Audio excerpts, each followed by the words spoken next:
Salut Nicolas. Salut. Salut. Salut. Merci d'avoir accepté notre invitation. Alors toi Nicolas, tu es sociologue de formation, comme tu le dis sur la 4e de couverture. Et toi Selim, tu es journaliste.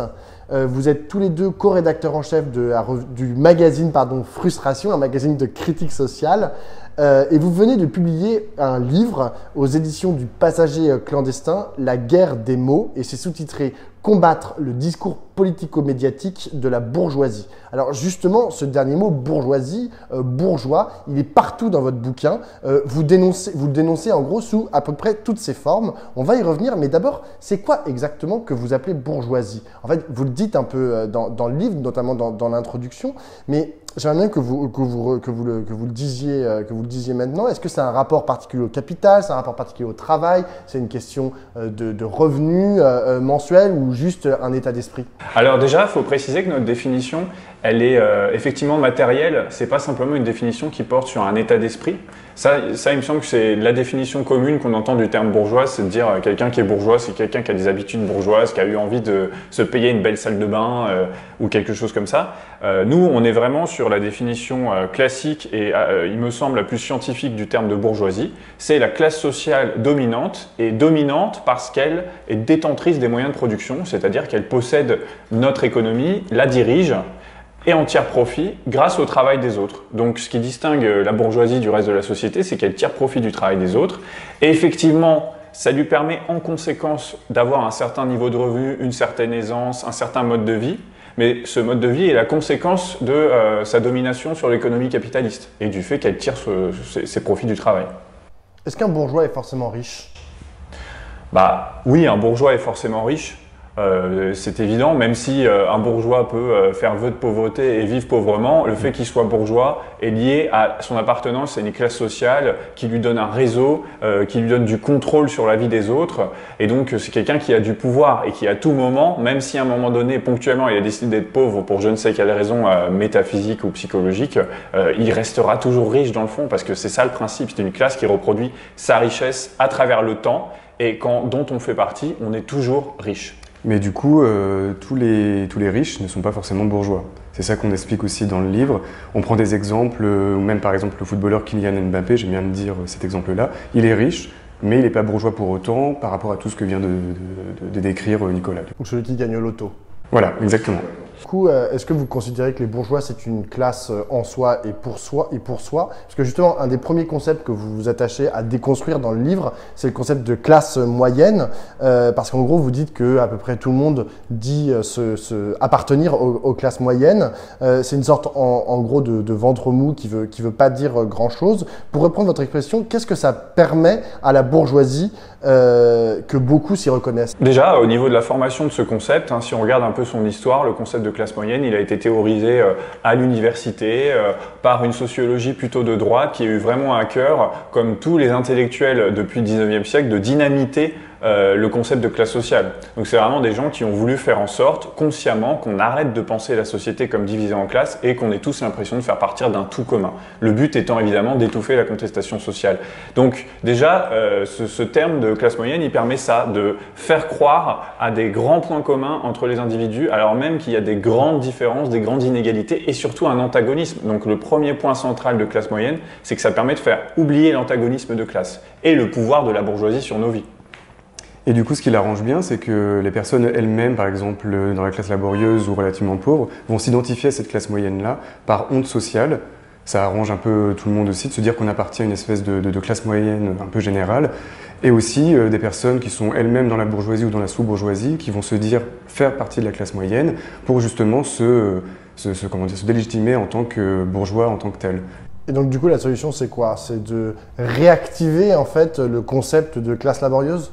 Oui, c'est vraiment ce qu'on fait dans le livre. Pour le coup, le livre, c'est une des fins qu'il poursuit, c'est de réactiver des concepts de classe qui soient lisibles, scientifiquement définis et opérants au quotidien, c'est-à-dire auxquels on puisse s'identifier. Le but n'est pas de faire des divisions très strictes, très universitaires, mais d'utiliser des mots qui puissent parler aux gens et qui permettent de se réapproprier leur position de classe. Voilà, nous, ce qu'on veut, c'est que les gens ils puissent s'affirmer par rapport à leur position de classe pour pouvoir l'assumer et pour pouvoir en tirer les conséquences politiques qui s'imposent. Alors, vous utilisez le terme de classe laborieuse, on l'a à l'oral, mais dans le livre, ça se voit au singulier, pas au pluriel.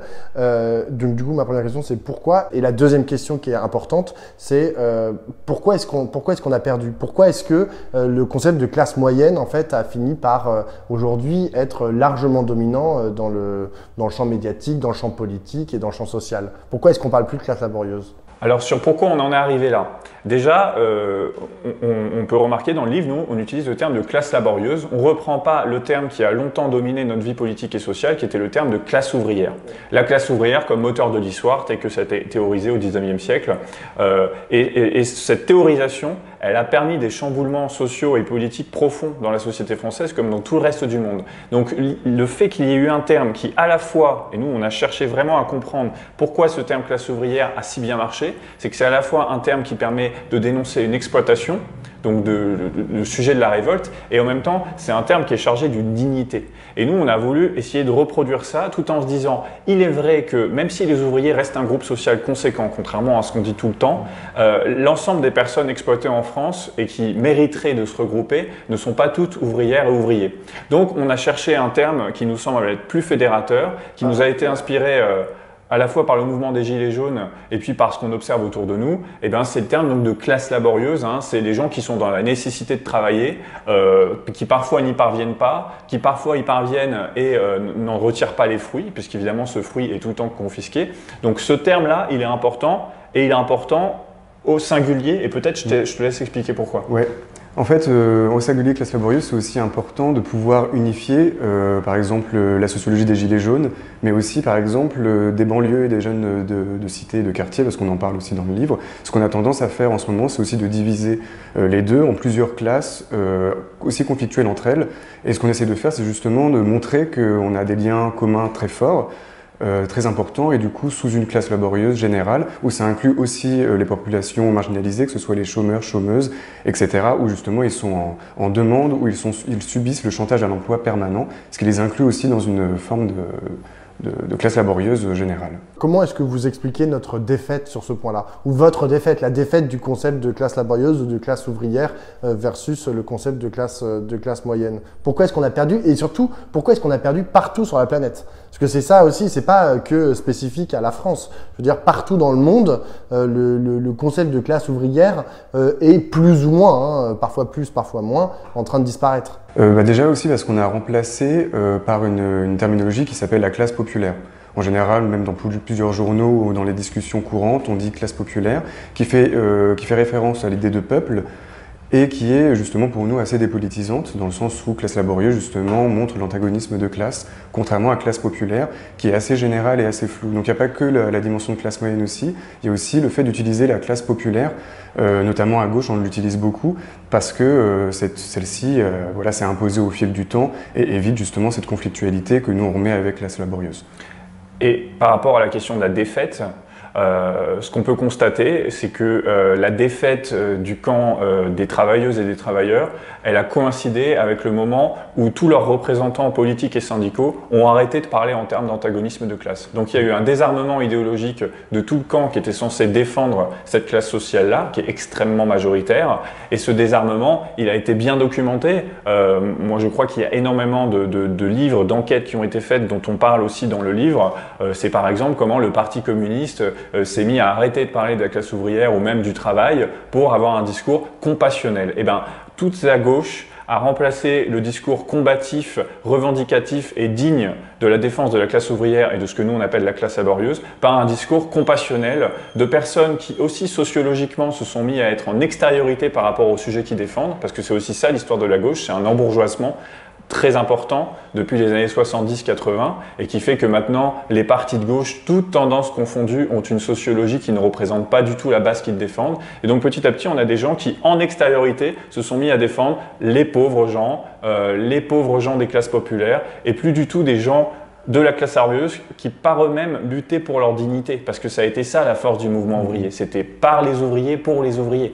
Et ça, on a perdu cette dimension-là. Mais donc du coup, pour vous, c'est un problème de représentants? Parce que là, c'est plutôt les cadres de partis, etc., que tu pointes du doigt. Il n'y a pas un problème en soi avec le mouvement ouvrier. Parce que d'abord, pourquoi ce mouvement ouvrier, au bout d'un moment, il a produit des gens qui se sont précisément embourgeoisés. On ne peut pas qu'en vouloir en fait aux dirigeants aussi. Moi, je crois que si, on n'a pas assez chargé les dirigeants. Je vois autour de moi, dans les milieux de gauche que je connais bien, tout un tas d'excuses sociologiques, là pour le coup, qui consistent à dire oui, mais le mouvement ouvrier, ça n'existe plus. Maintenant, le monde du travail est atomisé. Les gens sont plus ensemble. Sous-entendu, on a fait tout ce qu'on a pu, mais voilà, il y a une mort clinique. Or, c'est complètement faux. Le monde du salariat est encore très majoritaire. Les grandes entreprises sont encore celles qui rassemblent le plus de monde. On n'est pas dans un monde de travailleurs ubérisés généralisés. Et quand bien même, toutes ces évolutions sociologiques au 19e siècle, elles étaient encore plus critiques. Pour autant, des gens se battaient pour eux. Ce que je veux dire par là, c'est qu'on a trop eu tendance à accuser l'évolution de la société plutôt que d'accuser les cadres politiques et syndicaux qui ont fait défection. Et c'est une réalité. Et qui ont renoncé à ce discours-là. Et peut-être aussi les cadres intellectuels et idéologiques qui ont fait défaut et qui ont renoncé à tenir ce discours-là. Donc nous, on est sur ce mouvement de dire d'affirmation, voilà, identitaire, sociale, claire. Quand je dis identitaire sociale, c'est au sens une identité de classe forte et qui n'est plus un discours qu'on entend beaucoup. Donc nous, voilà, on remet ça sur le devant de la scène. C'est la proposition politique qu'on fait en disant effectivement, non, il y a eu trahison sous de nombreuses formes, avec de nombreuses explications. Ce n'est pas forcément des volontés perverses, c'est des éléments structurels. N'empêche qu'il est temps de se ressaisir à ce niveau-là. Alors, dans votre bouquin, en fait, vous vous employez à déconstruire des mythes forts. Donc là, vous en avez parlé, le mythe de la classe moyenne. Vous parlez aussi du mythe de la méritocratie et de l'égalité des chances. Ma question, c'est un peu la même que sur la défaite, mais pourquoi on y croit? Et est-ce que, genre justement, pour rebondir sur ce que tu viens de dire, Nicolas, est-ce que c'est pas aussi que la puissance du mythe de la méritocratie et de l'égalité des chances est pas plus forte, tout simplement, que la puissance de l'autre côté du mythe, on va dire, communiste des premiers temps ou du mythe de l'égalité réelle? Il est très fort parce que je pense que ça demande un effort très important de le remettre en question parce qu'au travers ce concept-là d'égalité des chances ou de méritocratie, on remet en question toute notre éducation depuis l'enfance, toutes nos scolarités, du collège au lycée, mais aussi les grandes écoles en elles-mêmes, par exemple, qui est le saint graal en France de la réussite entre guillemets scolaire. Et la remettre en question, c'est vouloir sa suppression, alors que justement les dispositifs égalité des chances légitiment ces grandes écoles-là en faisant croire qu'on peut avoir des à-côtés ou des petites passerelles et justement que l'ascenseur n'est pas bloqué parce qu'il suffit juste de donner un petit coup de pouce à des étudiants qui viennent de classes laborieuses justement. Et c'est ça, je pense que c'est l'effort intellectuel qui demande beaucoup de courage et de remise en question vraiment de toute une logique qu'on a apprise dès l'enfance et surtout ça peut aussi démotiver des personnes et des enfants eux-mêmes. Il y a beaucoup de profs de sociologie ou de CES qui disent eux-mêmes qu'ils sont très embêtés avec cette question-là parce qu'eux-mêmes sont parfois contre et souvent contre l'idée de grande école, ou même de méritocratie, etc. Mais devant leurs élèves, pour ne pas les démotiver, ils vont faire croire que c'est possible pour que dans un temps, ils puissent quand même avoir une micro-chance, même si c'est une toute petite chance, de s'en sortir et de ne pas les démotiver dès le départ. Je pense que c'est pour ça que ces mythes sont très tenaces et très forts. Alors, il y a un chapitre qui m'a particulièrement intéressé dans votre livre, c'est celui où vous mettez en avant l'anathème de complotisme, qui est souvent lancé à tort et à travers pour discréditer en gros une opinion qui serait contraire à l'ordre dominant. C'est intéressant parce que en fait, pour beaucoup de gens, ne serait-ce que parler de bourgeoisie, en fait, en soi, c'est complotiste. C'est imaginer en fait que tous les bourgeois ou tous les riches seraient un réseau hyper connecté qui aurait comme dessein d'en gros dominer socialement les classes laborieuses comme vous dites. Mais du coup, d'une part, est-ce que vous ne croyez pas que quand même il y a aussi du complotisme il y a un complotisme qui n'est pas basé quand même sur des raisonnements, sur des faits qu'on peut discuter scientifiquement, etc. Est-ce que vous niez l'existence de ce complotisme-là et son expansion? Et la deuxième, c'est comment est-ce que vous faites quels arguments vous avez à donner au grand public pour qu'ils puissent quand même utiliser des concepts comme par exemple le concept de bourgeoisie sans qu'on traite de complotiste? Je crois vraiment que ce qui se passe, la différence entre le conspirationnisme, on va dire, et une théorie critique de la société, par exemple une théorie critique de la société qui décrirait ces formes de domination, que peuvent être le racisme institutionnel ou que peuvent être la lutte des classes par exemple, la différence entre ces concepts critiques et des théories conspirationnistes, je crois que c'est beaucoup la question de la volonté de quelques individus. C'est la question de le complot. Voilà, l'idée que la société et tous ces antagonismes seraient forgés par un même complot, ça serait effectivement que des personnes se mettent autour d'une table et décident de choses pour continuer à servir les gens. C'est pas comme ça que ça se passe, mais il faut quand même pas oublier que dans la société bourgeoise, il y a du complot. Il y a du complot, nos ministres sont tous pris dans des conflits d'intérêts pas possibles, ils gèrent le bien public en ayant très bien en tête et en parlant entre eux de la façon dont ils peuvent le détourner pour leur classe sociale et pour leur propre personne. Donc il y a du complot dans la société capitaliste, évidemment. Il y a des ententes entre des entreprises, tout ça, ça existe. Mais par contre, c'est pas un même complot qui régit l'ordre du monde. C'est des effets de structure de classe. Et donc ça, il faut bien distinguer les deux. Mais nous, ce qu'on a voulu dire, c'est que, et ce qu'on pense, je crois, c'est que la présence de théories conspirationnistes dans la société, déjà, elle confirme que les gens, c'est un moyen de politisation. Alors, comme un autre, il en faudrait des mieux, mais n'empêche que c'est un moyen de politisation. C'est un moyen de critiquer la société. Et moi, je préfère une société où il y a des théories du complot qui pullulent qu'une société où tout le monde prie devant le mérite, l'égalité des chances et Emmanuel Macron. Mais par contre, ça pose problème et il faut faire attention parce que trop de complotisme, même si je trouve que ça part de bonnes intuitions, ça peut emmener dans des délires qui n'ont plus rien à voir avec la lutte sociale. On le voit de l'autre côté, par exemple, de l'Atlantique, genre Donald Trump, qui est quand même un spécialiste de la théorie du complot, alors même qu'il a le pouvoir. C'est quand même particulièrement problématique en fait d'avoir. Il faut bien préciser que les élites, la bourgeoisie elle-même est une adepte de la théorie du complot. Elle est tout le temps en train de penser que l'extrême gauche fait ceci, qu'il y a des islamo-gauchistes qui font cela. C'est sa spécialité. Donc déjà, faut être clair là-dessus que le complotisme, c'est un moyen politique pour accabler des adversaires qui est utilisé par tout le monde et de tout temps. Donc s'alarmer là-dessus, c'est un peu ridicule. Mais effectivement, comment on fait pour ramener, on va dire, des gens qui vont être sur des théories conspirationnistes vers une analyse critique de la société, comme on appellerait de ses voeux, déjà, c'est pas les criminaliser et pas leur dire qu'ils sont bêtes et cons, ce que fait toute une partie de la gauche, globalement. C'est faire des analyses critiques de la société qui soient accessibles, qui soient parlantes et qui fassent écho au quotidien des gens. Ce qui n'est pas exactement ce que la gauche fait en ce moment. Ouais, l'accusation de complotisme, en fait, elle permet à chaque fois d'éviter de critiquer l'ordre social et économique, mais d'une manière, comme tu disais très bien, structurelle, et pas justement de cibler des personnes qui feraient des complots dans leur coin, etc. C'est vraiment avoir une analyse systémique et globale. Et là, on parlait justement du complotisme des dominants et de la bourgeoisie elle-même, et surtout de sa capacité à accuser les autres de complotisme, mais elle-même ne pas appeler comme complotistes les suppositions qu'elle peut faire de ses ennemis. Donc ça a pu arriver d'accuser la Russie plusieurs fois d'avoir manipulé les gilets jaunes, etc., etc. Ce qui permet aussi de la déresponsabiliser sur ses responsabilités politiques et économiques. Ce que peut faire d'ailleurs Donald Trump aussi, mais comme notre classe dirigeante elle-même. Donc elle peut donner du tort à Trump, mais elle utilise les mêmes travers que lui. Est-ce qu'on dialogue avec la bourgeoisie? Est-ce qu'on doit dialoguer avec la bourgeoisie? Est-ce qu'on doit débattre avec elle? Est-ce qu'on peut faire des bourgeois des alliés? Je ne sais pas si on a déjà parlé de ça ensemble, mais je pense moi, je dirais, quand les gens me disent ça, j'ai envie de dire, pourquoi pas si tu as du temps libre, mais pour moi, la priorité, là, c'est de l'unifier et de convaincre la classe laborieuse. Je ne vais pas aller perdre du temps à expliquer à des bourgeois. Par ailleurs, je l'ai beaucoup fait, parce qu'ayant fait des études, ayant vécu une partie de ma vie à Paris, j'y ai été plusieurs fois confronté.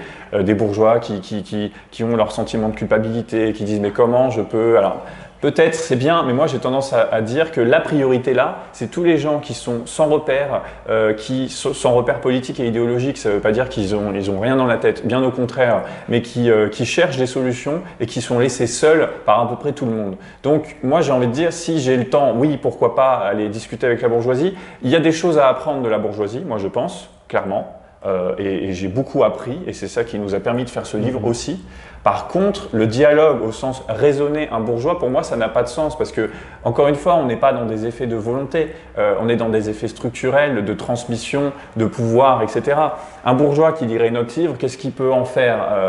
Essayer de moins nuire? Peut-être. Oui, en tout cas, comment dire, d'être du bon côté de la barricade quand ça arrivera et d'accompagner une lutte. Par exemple, pendant les Gilets jaunes, on l'a vu, il y en avait plusieurs, que ce soit des intellectuels, etc., qui se disaient pouvoir accompagner le mouvement et pas lui donner tort, justement en l'accusant de complotisme avec toutes ces terminologies-là. C'est vraiment accompagner le mouvement et nous, peut-être qu'on peut parfois en rencontrer, on en a rencontré dans les études qu'on a pu faire, et ce serait plutôt... même pas les convaincre, mais en tout cas leur signifier que leur règne n'est pas légitime et que finalement, s'ils se remettent en question, le mieux à faire, c'est d'accompagner justement des mouvements en cours et plutôt les soutenir. Oui, mais il s'avère que si la classe laborieuse arrive à se structurer, parce qu'aujourd'hui on peut pas vraiment dire qu'elle est très bien structurée, parce qu'elle perd tout le temps. Donc, quand elle va commencer à se structurer, immédiatement elle va être invitée à la table des négociations entre guillemets par la classe bourgeoise. Et du coup là, qu'est-ce qu'il va falloir faire? Il va falloir dire bon bah ok, on vient discuter, on vient faire du dialogue social. Encore un concept que vous déconstruisez dans votre livre, ou est-ce qu'on va dire ah non, écoutez, allez tous vous faire foutre, nous on vient pas dans vos médias qui sont tous des médias de droite et des médias capitalistes, on va pas discuter dans toutes les structures de l'État, parce que finalement l'État aujourd'hui est un outil de la reproduction des inégalités. Donc du coup, quel endroit il nous reste? Est-ce que nécessairement l'endroit de la classe laborieuse, c'est un endroit qu'on va créer abstractement, genre à partir de rien, from scratch? Moi, j'ai tendance à penser que oui. Faut une contre-société. Bah oui, et d'ailleurs, je pense que les vraies victoires du mouvement ouvrier, elles sont liées à l'existence de contre-sociétés. Tout le mouvement ouvrier au 19e siècle qui s'est fondé autour de coopératives, autour de syndicats autonomes et anarcho-révolutionnaires. Le Parti communiste qui, pendant un temps, était un repère ouvrier qui était une véritable contre-société à lui tout seul, la CGT, etc. Et peut-être que, par rapport à la défaite dont tu parlais tout à l'heure, c'est que cette contre-société, elle n'existe plus, elle a été annexée aux institutions bourgeoises.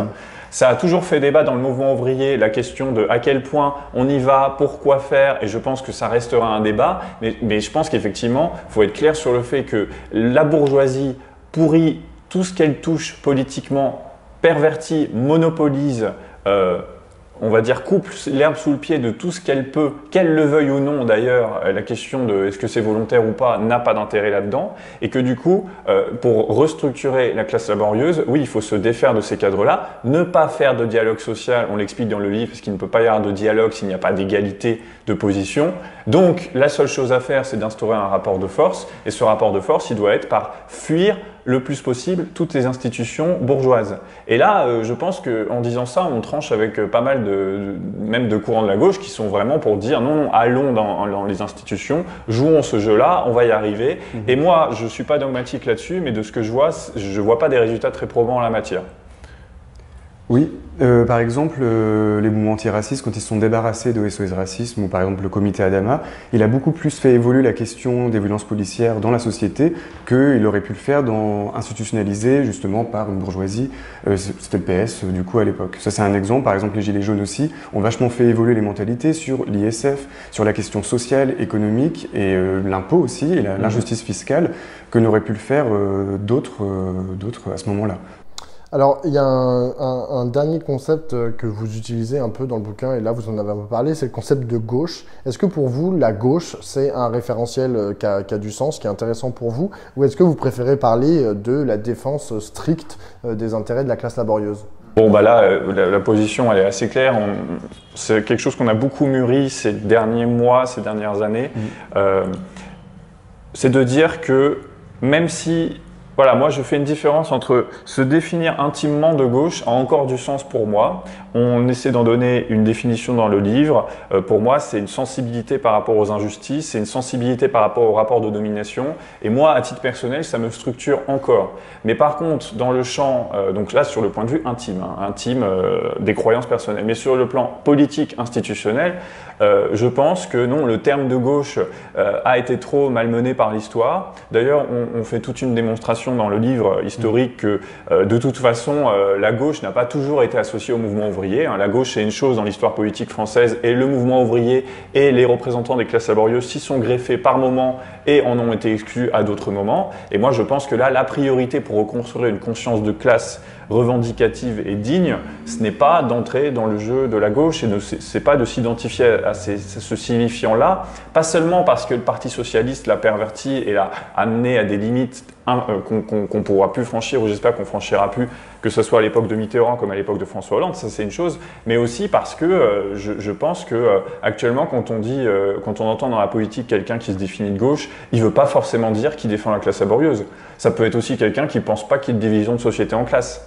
Donc je vois pas en quoi ce terme peut aider en fait. Pour moi c'est plus un handicap qu'une ressource. Oui. C'est un piège, et puis il y a eu pas mal d'exemples aussi, même tout récemment, qui prouvent que l'appellation de gauche peut parfois être assez contradictoire. Ça peut être par exemple l'inscription de l'état d'urgence dans le droit commun. Christiane Taubira était ministre de la Justice, elle n'avait pas démissionné pour autant. Ça peut être les derniers propos d'Yannick Jadot, par exemple, notamment sur tout ce qui se passe avec l'islamo-gauchisme, etc., qui reprend la terminologie d'extrême droite. Donc on se demande, l'union de la gauche, qu'est-ce que ça signifie quand ce mot-là était tellement dévoyé et qu'il n'a plus de sens que nous, de manière originelle, on peut avoir sur lutter contre toute forme de domination, alors que certaines personnes peuvent avoir prétendu le contraire ou fait le contraire, justement.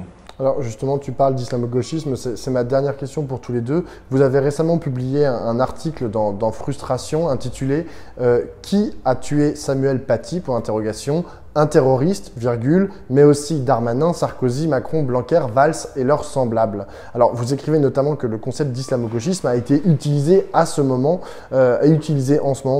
pour que l'on détourne le regard de ceux qui sont véritablement responsables. Donc ça, c'est encore un coup de la bourgeoisie qui a popularisé un terme des fachos, de l'extrême droite, pour mener à bien un agenda qui serait, pour cacher ses responsabilités premièrement, et d'autre part, c'est quoi du coup leur agenda à ce gouvernement qui utilise ce mot? En ce qui concerne l'agenda, et tu me compléteras, là c'est à l'état d'hypothèse, je pense qu'on n'a pas la science infuse, c'est des sensations sur une période qui est quand même très chargée de ce point de vue-là. Moi j'ai l'impression qu'il y a un pur opportunisme politique qui est effectivement pour un gouvernement, pour des ministres qui en plus sont dans des gouvernements successifs et qui n'arrivent pas à résoudre la question du terrorisme de quelque nature qu'il soit. Ce sont des gens qui n'ont pas du tout réussi à faire des choses, on en fait une démonstration dans l'article. Je veux dire, ils confient des missions pas possibles à l'école républicaine, mais derrière, ils coupent tous les moyens. Ils confient des missions pas possibles au renseignement intérieur, mais derrière, ils font n'importe quoi avec. On imagine que c'est pas des gens très compétents pour résoudre ces problèmes-là. Bref, ils ont leurs propres responsabilités. Et effectivement, ils redirigent tout vers les autres et ils prennent le premier concept à portée de main parce que ces gens s'en foutent. De dire des trucs d'extrême droite ou pas, parce que c'est le gouvernement de Macron, ils ont une feuille de route à tenir qui a été fixée dès le début, qui est une feuille de destruction du modèle social français et d'augmentation des profits de la bourgeoisie. Donc ils ont cet objectif-là et ils prennent les moyens qu'ils ont à leur portée. Et derrière, parmi eux, il y a des gens qui sont d'extrême droite et ma foi, si ça peut faire leurs affaires, ça leur ira très bien. L'histoire a montré qu'à partir du moment où les profits de la bourgeoisie sont trop menacés, le fascisme est un recours très confortable pour tout le monde. Mais pas forcément par conviction, par nécessité, par intérêt. Par nécessité, même je pense qu'ils sont déjà dans un objectif de 2022 et ils sont déjà en train d'essayer d'accaparer un peu les voix de droite et d'extrême droite en utilisant leur terminologie. Ça c'est le premier point, devoir faire justement monter le Front National, ensuite devoir imposer aux autres de devoir faire barrage pour eux. Donc ça c'est l'agenda très strict et le calcul qu'ils font, et aussi par intérêt juste pour détourner l'attention de leurs propres responsabilités, donc accuser toute la gauche, etc. d'avoir été responsable de ça, alors qu'on sait très bien qu'en divisant la société comme ils le font du matin au soir, en marginalisant les musulmans comme ils le font de matin au soir, que ce soit aussi par des entreprises médiatiques aussi, parce que des polémiques, à chaque rentrée sociale, il y en a sur l'islam et le voile, pour justement camoufler un peu toute la question sociale, qui est encore plus importante peut-être que l'année dernière ou les années passées, avec le coronavirus, avec les milliers de personnes qui sont en détresse alimentaire du matin au soir, etc. Donc voilà, c'est un intérêt, c'est très pragmatique et c'est pas forcément très idéologique parfois, c'est parfois pour camoufler leurs propres ratés, que ce soit au travers sur le terrorisme, mais aussi sur la question sociale, qui est très importante en ce moment. Merci à tous les deux. Merci. Merci.